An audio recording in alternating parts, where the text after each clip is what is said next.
Resuming debate, the honourable member for South Okanagan, West Kootenay. Well, thank you, Mr. Speaker, and I appreciate the opportunity today to rise to debate Bill C-44, the Budget 2017 Implementation Bill.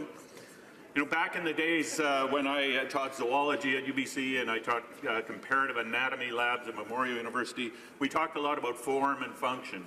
And so today I'd like to begin by talking about the form of this bill and then move on to its function, its contents and what that means to, in regards to government priorities. As others have commented, the most obvious thing about this bill is its sheer size. It's almost 300 pages long. It amends more than 30 separate acts and even incorporates Bill C-43 within it, which was already on the order paper. Many of these components have nothing to do with the implementation of the budget. And for instance, it includes major changes to the powers of the Parliamentary Budget Officer, and I'll talk more about that later.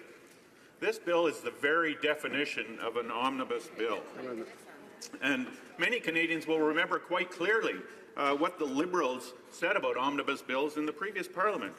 They and the NDP pointed out that omnibus bills were clearly designed to pass disparate pieces of legislation without providing opportunity for proper debate or committee study. The Liberals loudly complained that one of the conservative budget bills was 175 pages long. That's a micro bill compared to this. The Liberals were so outraged by omnibus bills of the Conservative government that they put clear promises in their 2015 election platform saying, "We will not resort to legislative tricks to avoid scrutiny. And we will change the House of Commons standing orders to bring an end to this undemocratic practice." And yet they couldn't resist doing the same thing with Budget 2017, and in a very egregious way.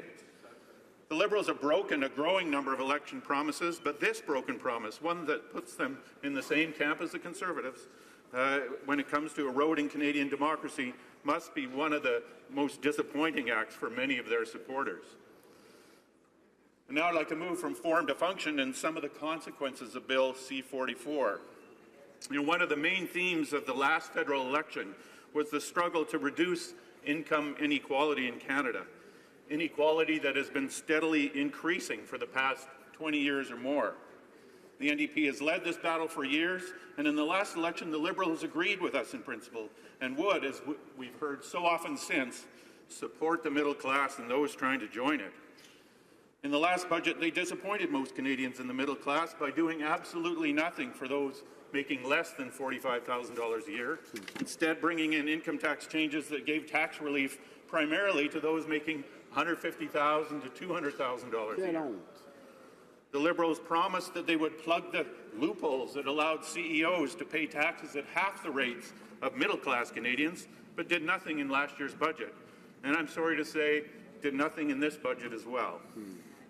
Bill C-44 has no provisions to close this loophole, which costs the government almost $800 million each year, and leaves that money in the pockets of the wealthy Canadians who need it the least. So who do they choose to squeeze money out of instead? Well, for instance, transit riders. Yes, the middle class and those seeking to join the middle class who take buses and trains to work every day. Under Bill C-44, they'll lose their public transit tax credit, so the government can pocket $225 million in savings.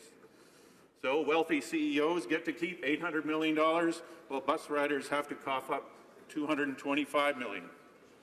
Budgets are about choices, and this is the unfortunate choice the Liberals have made. On top of that, we in the NDP were hoping that the Liberal government would take concrete steps to shut down offshore tax havens, where the wealthiest of Canadians and corporations that have pocketed billions of dollars in tax cuts move their profits to avoid paying their fair share of taxes. But neither Bill C-44 nor any other legislation before us address this critical step in reducing income inequality in Canada. As I mentioned at the start, one of the features of Bill C-44 is a section that changes the role and powers of the Parliamentary Budget Officer. This has no place in a budget implementation bill. Now, maybe the Liberals thought they could slip it in because of the word budget in the title of this important office. The Parliamentary Budget Officer must be independent and neutral, but Bill C-44 degrades that independence in several ways. First, it requires the Parliamentary Budget Office to submit an annual work plan to both the Speaker of the House and the Speaker of the Senate. And this requirement could only benefit the government, as the PBO would not be able to undertake any study unless it had been approved in the annual work plan. Secondly, only committees dominated by government MPs, would be allowed to request that the PBO estimate the cost of any proposal that relates to a matter over which Parliament has jurisdiction. At present, individual MPs can request the PBO to undertake these analyses, but if Bill C-44 becomes law, they could only request cost analyses on proposals that relate to a bill, a motion, or an amendment that they themselves had made. Again, this greatly restricts the independence of the PBO and restricts the abilities of individual MPs to study the cost of government proposals.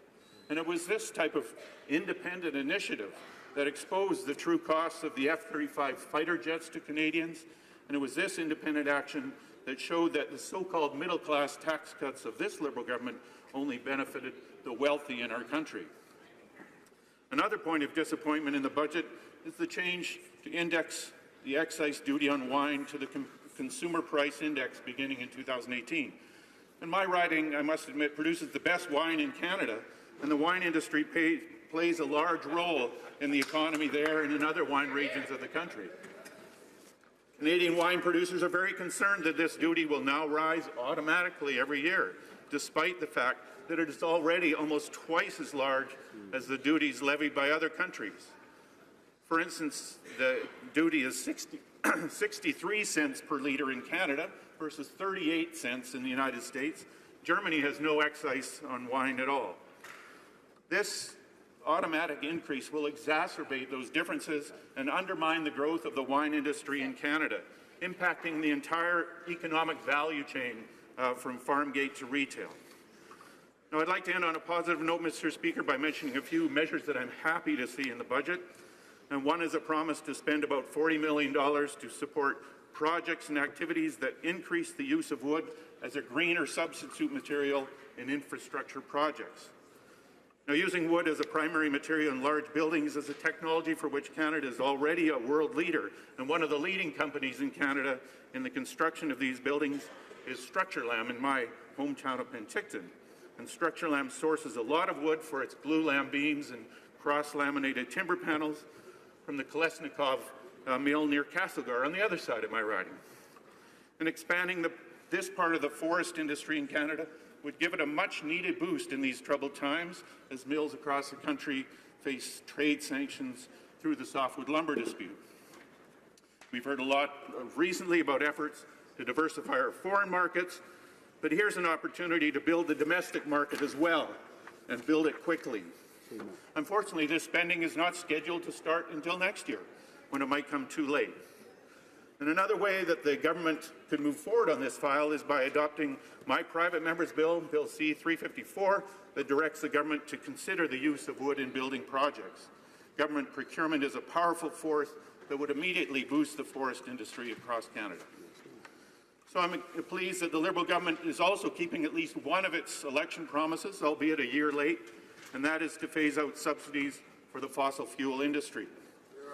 In 2014, the Pembina Institute estimated that more than $1 billion in fossil fuel subsidies still exist in our tax framework.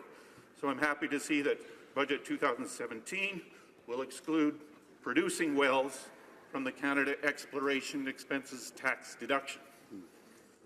So in conclusion, Mr. Speaker, I'll simply say that Budget 2017 represents yet another lost opportunity for the Liberal government to turn the corner on rising inequality in Canada. Thank you. Questions in